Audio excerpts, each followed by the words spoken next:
Good day, ladies and gentlemen. Welcome to today's conference call to discuss Nano Dimension's first quarter 2020 financial results. My name is Andrew, and I'm your operator for today's call.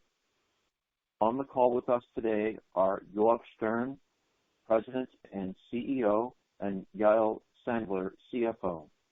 Before we begin, may I remind our listeners that certain information provided on this call may contain forward-looking statements, and the safe harbor statement outlined in today's earnings press release also pertains to this call. If you have not received a copy of the press release, please view it in the investor relations section of the company's website.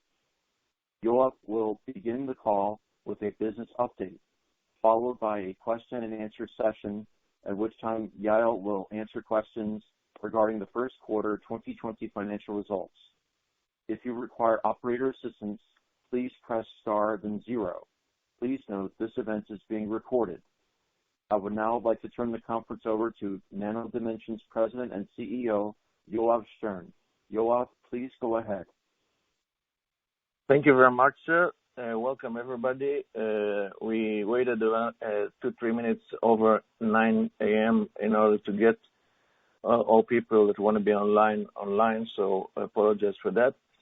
And so I hope the day will start well with our call and later have a good day in the market rather than a day like yesterday. But those are our lives on a daily basis, so we know that. What we're going to do in this call is I will speak a little bit about the business situation and where we are. We're not going to have me read anything that everybody can read on the news release in order not to waste your time. In the same manner, we're not going to have Yael read all the numbers and all the MD&A, management discussions and analysis, because you could read it there and I don't want to waste your time. But on any subject afterwards that you want to ask about, we will direct the questions. Either I will direct them to myself or to Yael on anything you want to ask about numbers or anything else, and then we'll hopefully have a call that is efficient in time and content. What I'm going to tell you about the business situation, to many of you is probably known. It's only 2 weeks ago, actually 3 weeks ago, that we closed the public offering, and thank you very much for the support. And during that 1 week or 7 days roadshow, I met with 60. I had about 60, 45 to 55 meetings, actually 50 something meetings. I don't know with 60 people or with 80 people, but I met most of you probably, and everything I told you then is true today. There's only 3 weeks difference, so you're not going to hear earth-shattering information. As much as the previous quarter, which is what we're reporting today, I spoke with most of you on these occasions, as I just mentioned, about what happened in the first quarter, and what you hear and what you read today is a repetitive story. We lost the opportunity for that quarter to sell about 3-4 machines, and our revenue was $700,000 comparing to 1.7 quarter, the same quarter a year before. But it's irrelevant to compare it to a year before. The year before did not have a corona. The corona entered China early in the quarter. China was one of our main buyers for machines this quarter, or prospective buyers, and that's gone. It's gone to come back. We are now talking with the Chinese same organizations about doing the things we planned last quarter for this quarter, and if not, it could be the late part of this quarter. If not, maybe early next quarter. But it's actually makes sense as if it's happening. The interesting thing about last quarter is, if you break down and you look what we sold, we did sell ink in high percentages. Obviously, the percentages are high only because the top line is low, not because we sold more ink than usual. We sold ink relatively okay because the machine started to shut down toward the middle of last quarter. So even ink was not in the numbers it could have been. And of course, we sold upgrades for the machine, which is a very, very important point, which I have mentioned to you before.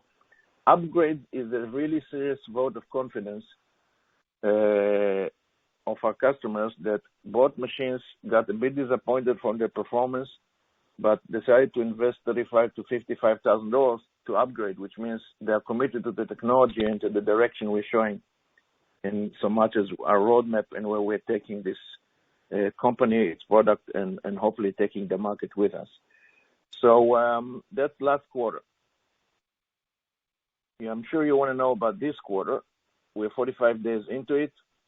It could have been 45 days or one day. Nothing happening. Nothing. Customers in the United States are completely dormant, like bears in the winter. Even a FedEx with a board, with a product, we sent, I think it was Northrop Grumman or Raytheon, I don't remember. It didn't even get the FedEx because the office was closed, and they asked him to send the FedEx to one of their engineers to his home. Of course, he gets the product at home, can't do anything with it. It doesn't have a machine, but he wanted to get the product at home, so we had to re-FedEx it. That is the status of the market. There's nobody home. In Europe, it's a little bit ahead of the United States. The European woke up earlier from the corona, or I think they actually went to sleep. They weren't sleeping like in the United States as deep. But even in Europe, we have issues with our customers, including a lawyer customer, that are saying, look, guys, we just came back to the office. We have 20 things that are more urgent for us than dealing with buying a new machine, another machine, or doing anything with you, but we're with you. We're getting back. In the Far East, they are ahead of the United States and Europe, and they're already talking business, but carefully. So that's the situation today. I expect this quarter to be, as much as revenue, really bad. As much as working assumptions moving forward,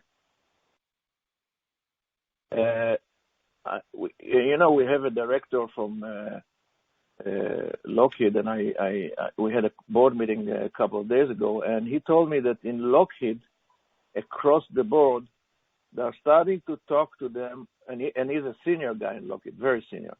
They're starting to talk about bringing people back, which means somewhere in June, they hope things will start to show signs of normalcy, people coming back to the office, and maybe July start to do business normally.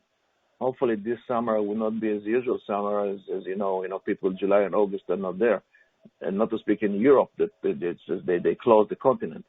So that this summer may be a bit different. So the working assumption at this point is that the end of Q2, the beginning of Q3, hopefully businesses are starting to roll forward. And we are preparing for that. In order to prepare for that, there's two mantras that I put in front of the company. Mantra number one is our cash today, it's your cash, which are we holding temporarily in order to use it in the best way. Our cash today will be worth much more 3 months from now, or specifically when the corona is starting to recover. Either it's 2 months or 1 month or 4 months.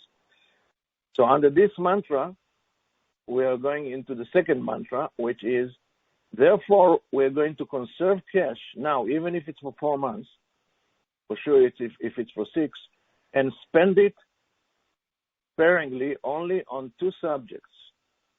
One, the development of the roadmap of the product. So when the market recovers, we're having even a better product than the one we have today. And 2, on sales organization building United States in order to be ready for when customers are back in the office that our sales organization is up and running with pipeline that is active, with salespeople that are crisscrossing the continent. So that is the two areas we're not saving cash. We're not saving cash on building up the North American sales organization, for that matter, European as well. And we're not saving cash on the product roadmap and moving it forward. Where are we saving cash? And everywhere else. We are not spending money on customer care and support, which is an organization we are building, because the customer don't want to be taken care of right now.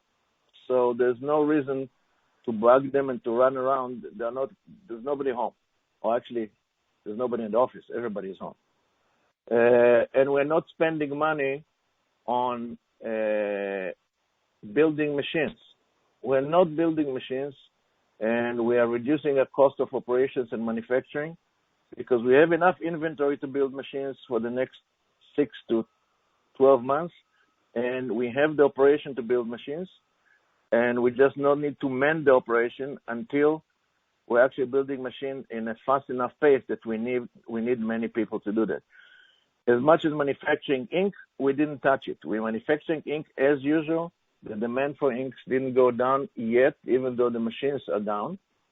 A lot of the machines are down, more than half. But we didn't see the ink consumption going down. I believe we'll see it this quarter, and then I expect it to pick up again.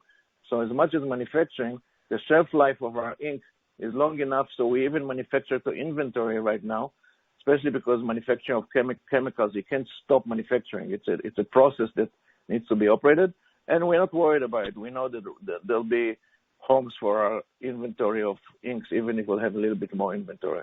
It's not big numbers in any case. So I'm getting toward a summary of what I had to say, which is going back to the two mantras I started with. Cash we conserve today will be worth more when Corona days are starting to phase out. 2, don't hold back on building the North American sales distribution go-to-market organization, and not holding back cash from that. The other things we're holding back. Last but not least, we had the first user group ever initiated. I found out when I came to this company a few months ago that they never had user groups. I met with the American Army. The American Army told me, how come we don't have user group? User group is the main important tool to meet all users, that especially in a company that you're bringing such new technology to the market. So I'm close it with a note. Today we had the first user group in Europe.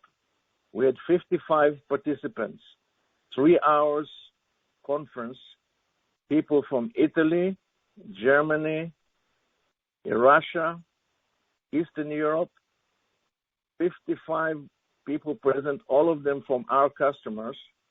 That's not including people that were, of course, listening from the company. The user group that was virtual included discussion by customers about their experience with the machine, including things that the company discovered that the customers are more advanced than us in developing applications on the machines, which is exactly what I was hoping for. Now the customers are telling us, you don't know that you can do this and that. I don't want to get you into technical details. You can do this and that with your machine. Here's what we did with your machine. Our people were overwhelmed. It was a very successful meeting. So it's good news, especially under consideration of a time like that. And obviously, I came with this. It's not that I invented this idea. User group is a tool. It was this company didn't know to use it, so I'm not an inventor. I just applied it, and our European organization put it together, and we're going to do user group like this much more frequent. In a funny way, it's very easy to bring people together in a conference call for 3 hours, all on video, than bring them together physically as we used to do user groups in other companies. There is an advantage to get together, to have dinners together as well, but it becomes for sure more expensive and logistically a nightmare to do it, so you can't do it too many times. User group on a video it's something you can do twice a month. And that's what we're going to, and it's not costing us almost anything. So it's very good news, and I'm very encouraged. It happened to this morning, early at 4 o'clock in the morning, New York time. So I couldn't hold it back just to tell you that was the case, and it's very encouraging. I'll stop here. Spoke for 15 minutes, and I will open this up for a Q&A, both to me and to Yoav, which is waiting for your questions. And if you'll direct them to me, I will either answer myself or ask Yoav to answer. Please. Yes, we will now begin the question and answer session. To ask a question, you may press star, then 1 on your telephone keypad. If you are using a speakerphone, please pick up your handset before pressing the keys. If at any time your question has been addressed and you would like to withdraw your question, please press star, then 2. Once again, it is star, then 1 to ask a question. At this time, we will pause momentarily to assemble our roster. The first question comes from Brian Herman of ViewTrade Securities. Please go ahead. Hi, thanks for the call and the access, Mr. Stern. Question about the machines. It looks to me like you have 2 machines, the Pro and the LDM. Can you talk a little bit about the difference in capabilities of each, and is the difference an upgrade or is it an entirely different machine? No. The first machine that the company put in the market was the Dragonfly Pro, which was presented to the market practically in early 2018 and was sold during 2019 into beginning and middle of 2019.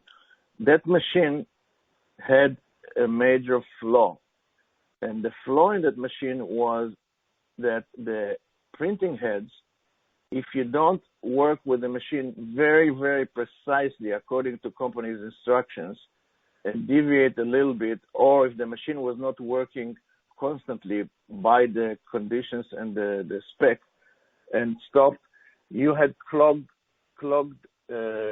printing heads, which needed to machine to stop, have somebody beside it to clean it up, and therefore the claim that the machine is a digital manufacturing piece that works 24/7 did not actually materialize, and you had to have a person around the machine because every 2-3 hours you had to deal with that. That was resolved with a development effort during 2018, which culminated in August by a new, quote-unquote, new machine called Dragonfly LDM. The Dragonfly Pro is totally upgradable to Dragonfly LDM.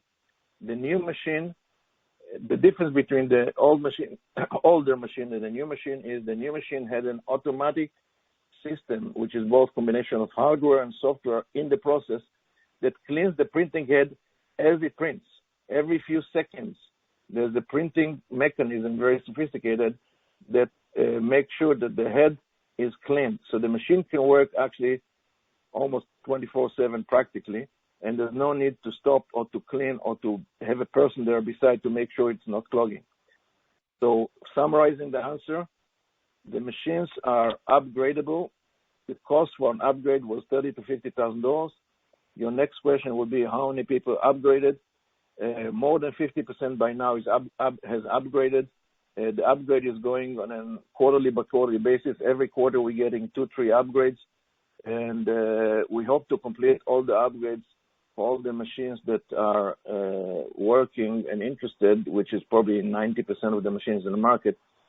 If not the Corona, we probably would have finished already. With the Corona, it may take the next quarter or two to finish them. I hope I answered your question. Yes, you did. Thank you. And how many machines are out in the market in total? And then I'll let you go to the next question. 57, 58. Okay. Great. Thank you. Once again, if you have a question, please press star, then 1 on a touch-tone phone. This concludes our question and answer session. I would like to turn the conference back over to Yoav Stern for any closing remarks.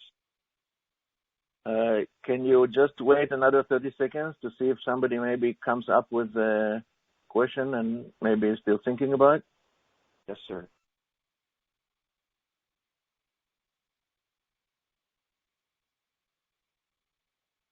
And we have a follow-up from Brian Herman of E-Trade Securities.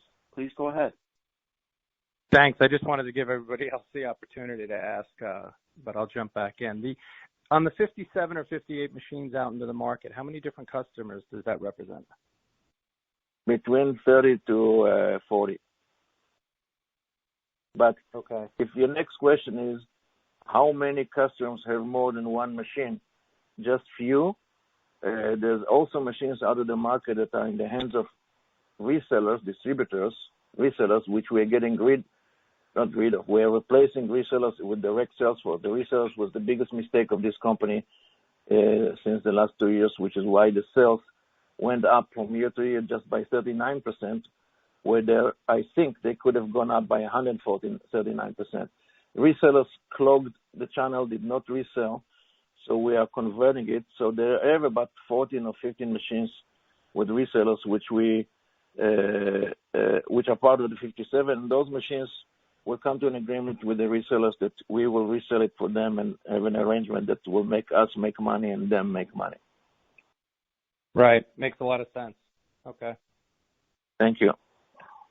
The OEM, so is this the type of thing where an OEM manufacturer, a third-party manufacturer of multi-layer microchips will start using your machines in their facilities, or is it more of a corporate initiative to do R&D in-house? First of all, it's not microchips. Microchips is semiconductors. This is different. Semiconductors is people like Intel and AMD, and it's a different industry. It's adjacent industry, but it's silicon. It's very much more expensive, much more intensive in development. So we're not competing there. We are in the PCB special devices, which are much less expensive, but getting closer to the semiconductors because the performance requested are becoming higher and higher. So yes, our machines are for two purposes.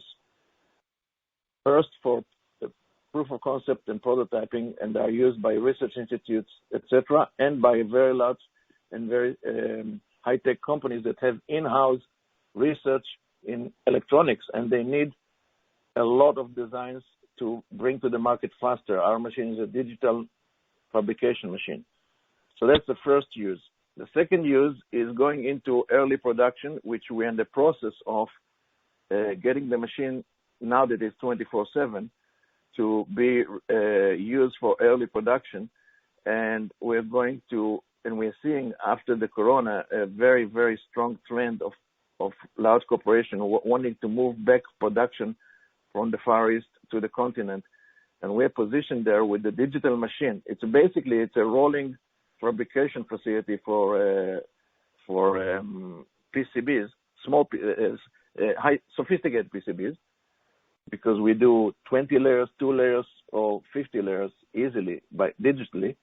So the next stage, the next use of our machine, which we're looking for the next year and a half to get into, is when people start to use it as a fabrication machine for early production and short-run production, and you have a digital fabrication facility that you roll these machines into a warehouse. It's all working, and there's no waste because it's all closed process. Everything is within the machine. So that's the second large breakthrough that we hope we'll see in the next few quarters, beyond the prototyping and proof of concept. Would it ever be used in permanent production lines of printed circuit boards? Yes. The answer is would it ever? Yes. Okay.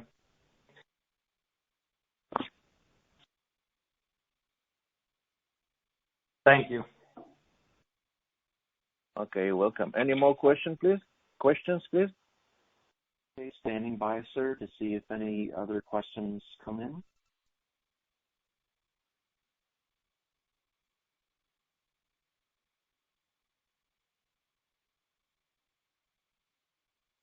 Currently, we do not have any other questions. Okay, So I back to you. will use this opportunity to again say thank you very much for everybody for your support and attention today, and in general your support a few weeks ago and now and moving forward.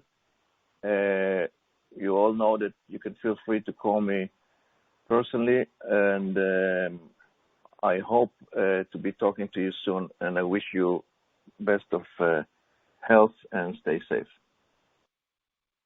Thank you. The conference has now concluded. Thank you for attending today's presentation. You may now disconnect.